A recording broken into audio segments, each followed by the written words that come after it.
Welcome to the Wanting to Wealthy podcast. I'm your host, Ashley Hogan. As someone who grew up in a pretty scarce environment and came out of college with a lot of debt, stuff, and insecurity, I thought that was just the lot I had to deal with in life. After several years of this, I decided that there had to be another way and gave away over half of my stuff, started working on my debt, and began looking at things through a lens that focused on my values and not what I thought others thought I should be doing. This podcast is all about the journey that happens from wanting to wealthy, and I'm so glad you decided to be part of it.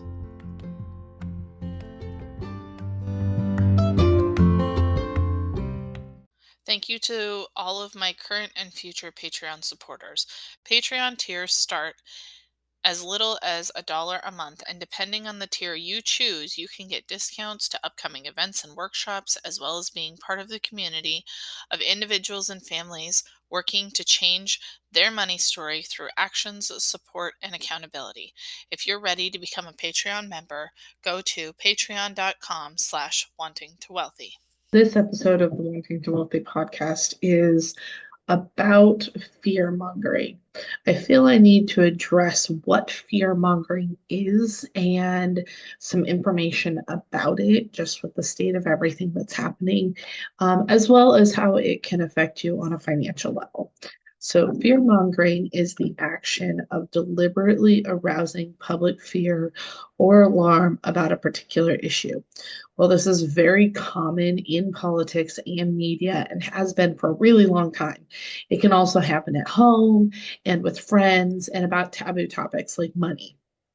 Therefore, I figured I could address some ways people use it, examples, unhealthy ways to respond, things to be alert to, healthier ways you could respond, and ways to counteract it. So here goes. Ways people use it. First and foremost, fear mongering can be used to achieve personal gain.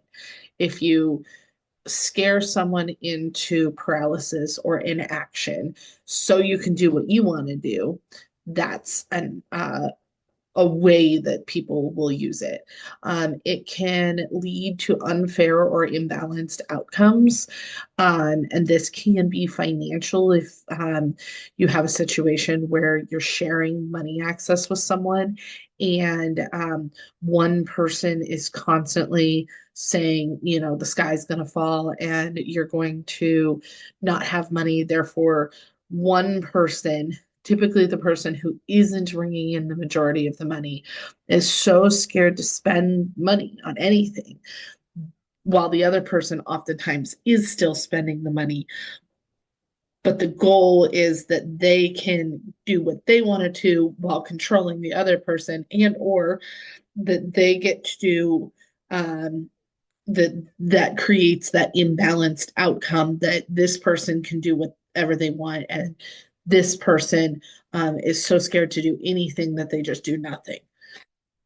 It can be difficult to separate facts from fear mongering, especially if you don't have access to all the information that you would need to create, or to find the correct information, the true information.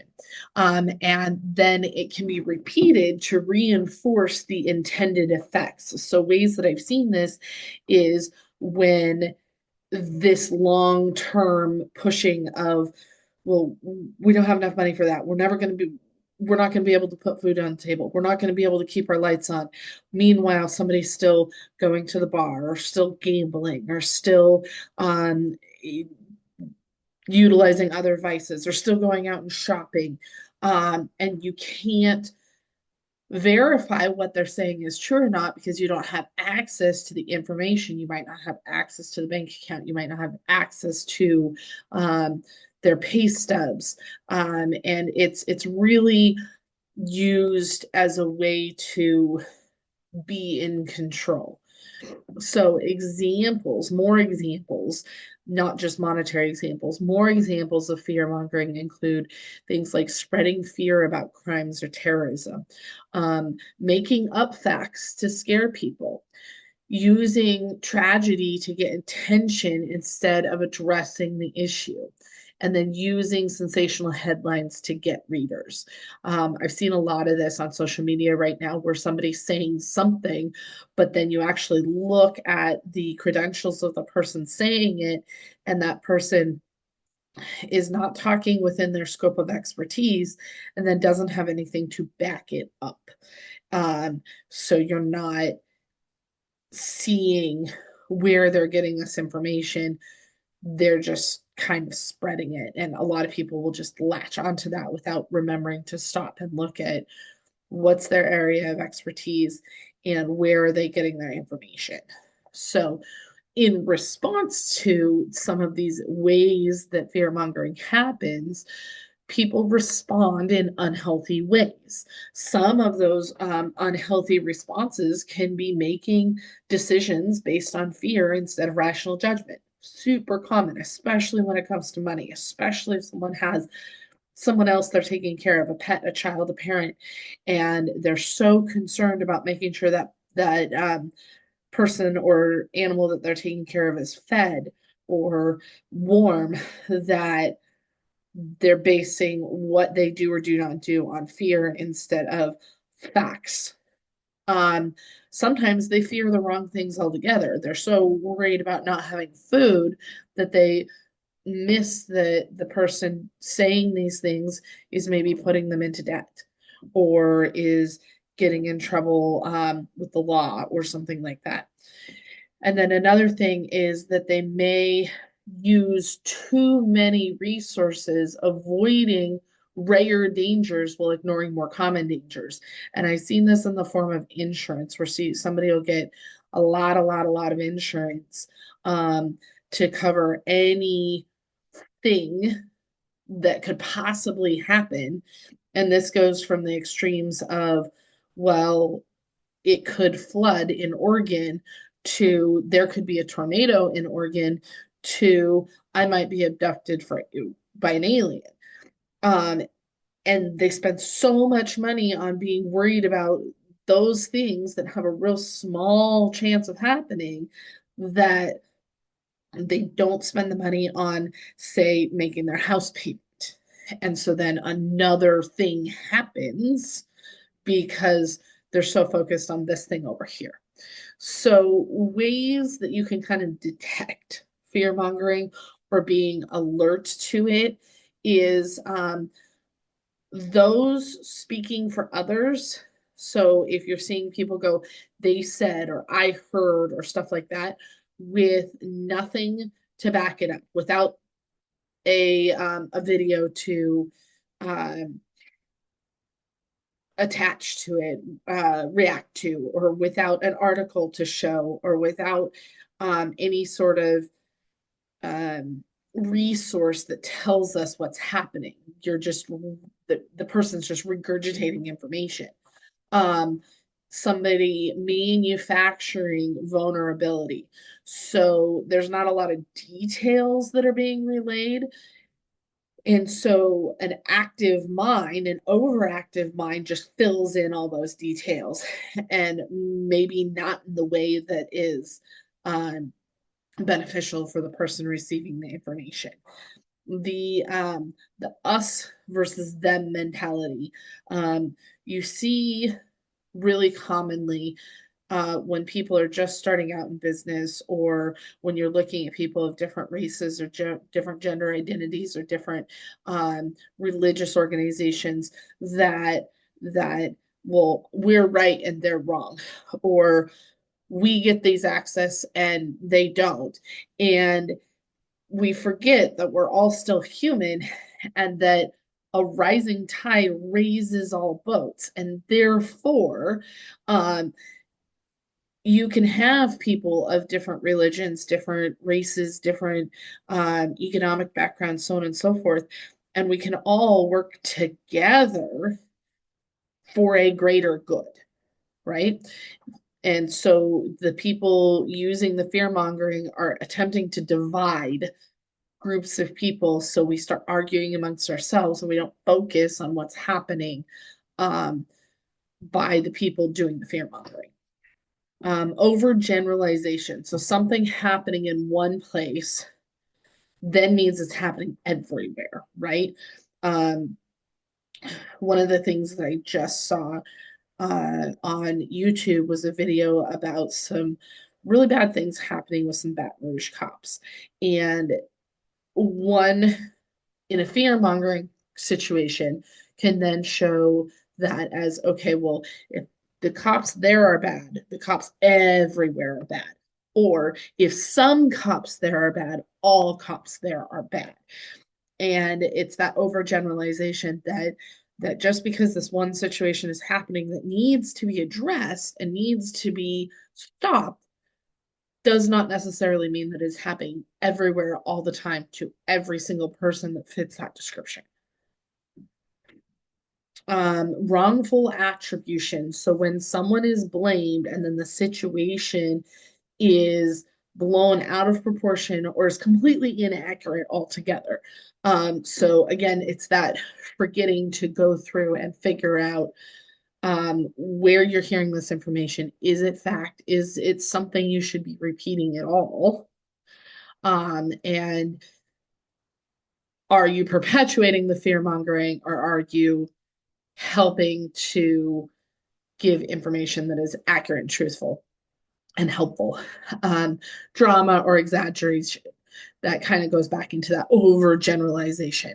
When we think that something's happening aggressively everywhere, that people tend to get very, very dramatic or very, very worked up over a situation instead of going back and focusing on those facts and what's actually happening.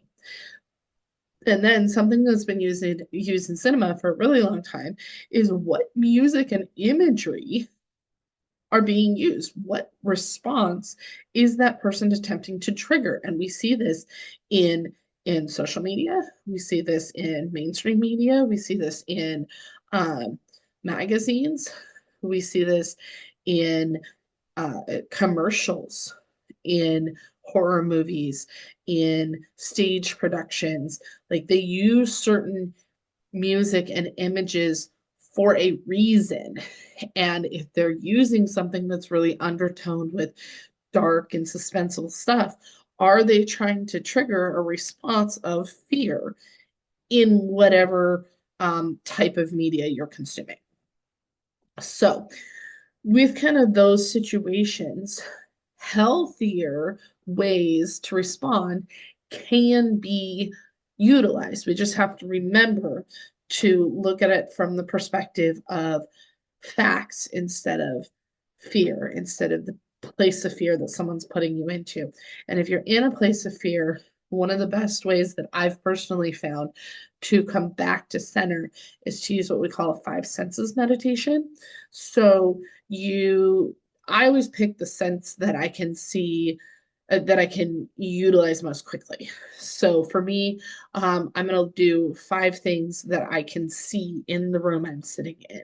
And then I'm going to do four things that I can touch right next to me without moving. And then I'm going to do three things that I can hear. And then I'm going to do two things that I can smell. And then one thing that I can taste. And that helps bring you back to the center of your person.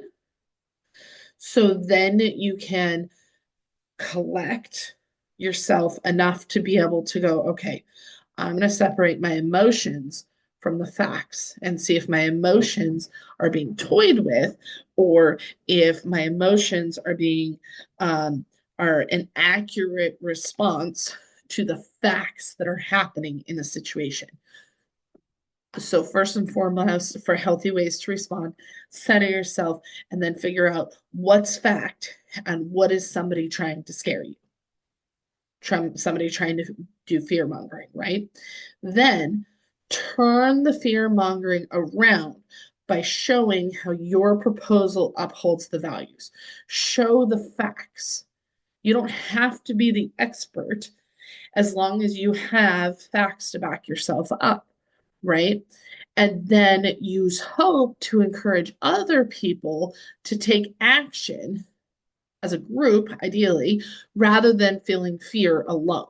And coming back to money, that might be a group of stay-at-home moms working together um, for, say, a play date that then becomes, or stay-at-home parents that then becomes them having a conversation about money and how does each couple work together in their money situations, and what things should we be worried about based on our situation, our demographics, our location, things like that, our economic status, and what things can we control, and then what things can we change.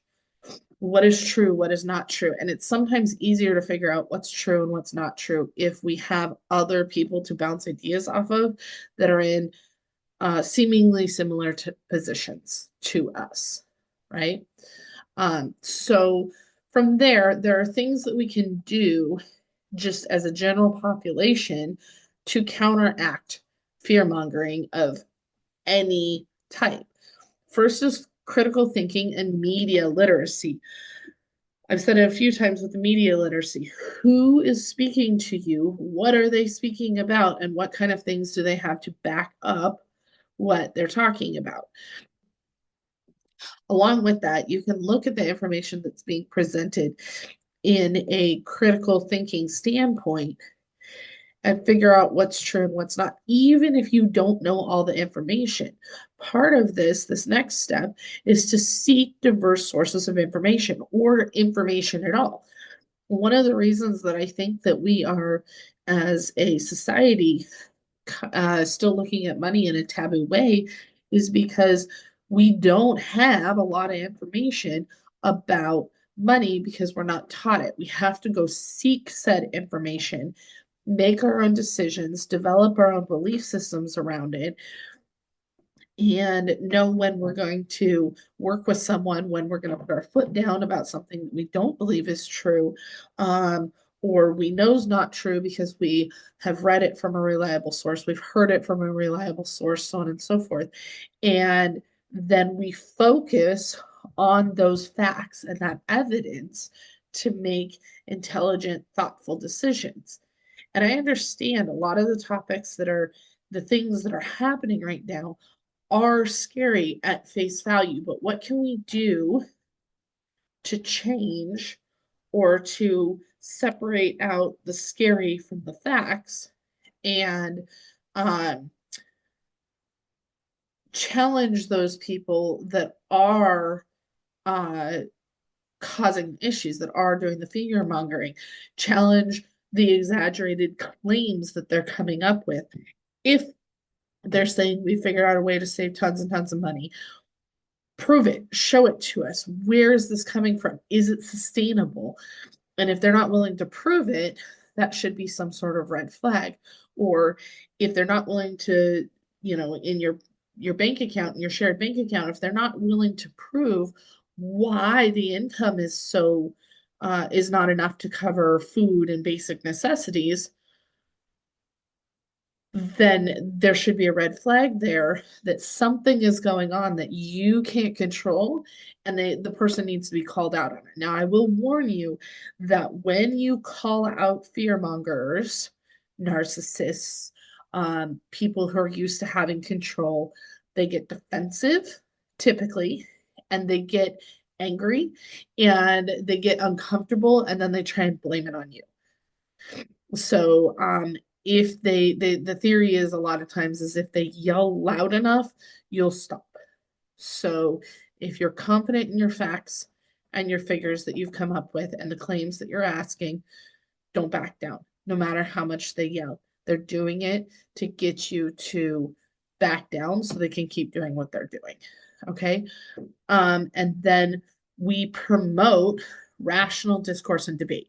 So, rational discourse and debate means that when you're in your group of mom friends, college friends, stay at home parent friends, wherever you found this group of solace, um, everybody is talking in a rational and respectful manner that allows new and different ideas to be shared and developed and looked at in a way that is not putting down others on and is around for the general good of the population. So I kind of talked through those the counteractions of fear mongering. So I'm going to just go through them one more time. One is critical thinking and media literacy. Two is seeking diverse sources of information. Three, focusing on facts and evidence. Four, challenging exaggerated claims, and then five, promoting rational discourse and debate. So those are all ways that we can take a situation of fear mongering, which I am going to say one more time exactly what the definition of fear mongering is.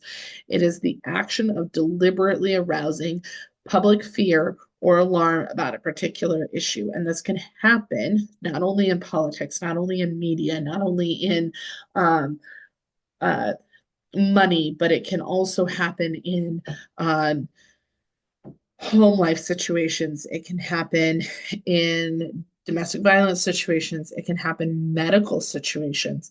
It can happen in abusive situations. It can happen in controlling situations, narcissistic situations, situations where someone is trying to repress another group of people or person, whether that's repressing their children or repressing a different religion or repressing someone with a different color skin. It can happen in so many different ways. So I don't want you to think of this as, okay, this only happens in money or this only happens in politics or media, but it can happen in a lot of different ways. And with that, it doesn't happen all the time. It's become a more common thing that I've seen, which is why I wanted to address it and give you tools to identify it, identify behaviors of both how the person's acting and how you're responding, and then better ways to do that, and ways to address what's happening without telling you that the sky is falling, because the sky is not falling. It's just different at the moment. So go back to what you know is true.